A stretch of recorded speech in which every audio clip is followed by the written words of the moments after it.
बड़े बुजुर्ग अपने जीवन में तो कुछ किए नहीं, कुछ रिस्क नहीं लिया। वो अपनी परंपरा की काम करते रहे, जो खेती करता है वो खेती कर रहे हैं। नई पीढ़ी को भी वो रोकते हैं कि तुम हार जाओगे तो क्या होगा, तुम वही काम करो जो हमारी पीढ़ी दर पीढ़ी चले आ रहे हैं।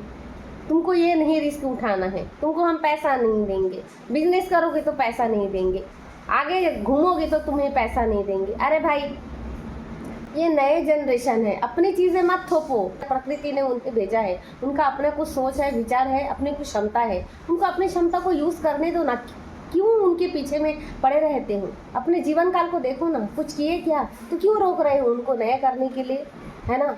आप जहाँ हो आप वहीं रहना चाहते हो, लेकिन उनको मत रोको ना, उनको घूमने दो, देखने दो, उनकी आज़ादी को मत छीनो, उड़ने दो उन्हें, जो तुम नहीं उड़ पाए हो कभी भी, लेकिन उन्हें तो मत रोको, उन्हें उड़ने दो। क्योंकि ये सबको पता है कि जब हम मरेंगे तो हमारे साथ कोई मरने वाला नहीं है, हमें ही मरना होगा। जब हम मरेंगे तो हमें ही मरना होगा, तो क्यों हम दूसरों की बातें सुने?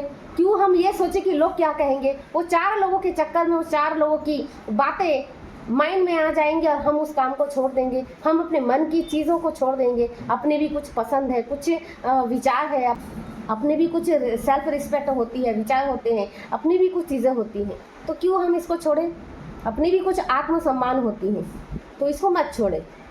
अपने आत्मसम्मान के साथ अपनी आज़ादी को चुने और 4 लोगों की बातें सुनना बंद करें कि 4 लोग क्या कहेंगे। जब घर में कुछ नहीं होगा ना तो 4 लोग नहीं आएंगे, और जब हम मर रहे होंगे तो 4 लोग हमारे साथ मरेंगे नहीं, हमको ही मरना है।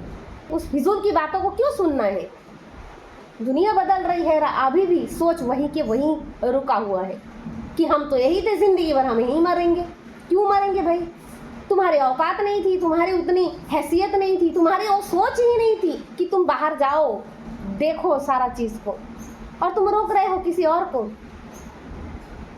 उन्हें भी आज़ादी दो, सबको जीने का हक है। तुम होते ही कौन हो किसी को रोकने वाले? उनसे ये एक्सपेक्टेशन करते हैं कि तुम पहले तो ऐसे थे, तुम्हारी तो ज़िंदगी ऐसी थी, तुमने तो इस घर में जन्म लिया, तुमने तो इस छोटी घर में जन्म लिया, छोटी कास्ट में जन्म लिया,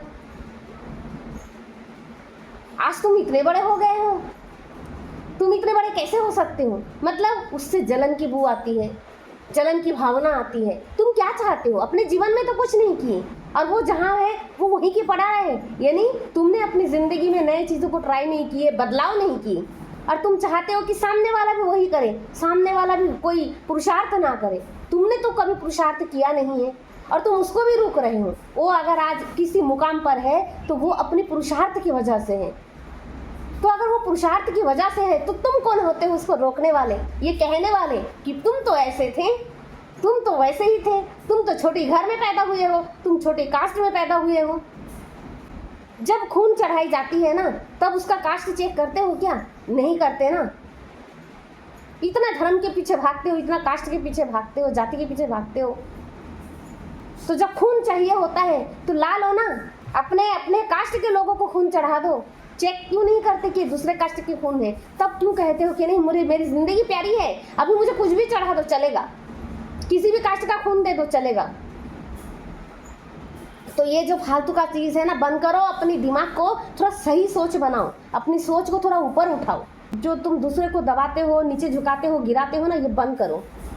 इससे वो उसको कुछ नहीं होता है, लेकिन तुम कहीं ना कहीं तुम्हारी सोच और तुम्हारे जो विचार है वो बहुत घटिया विचार है। Thank you.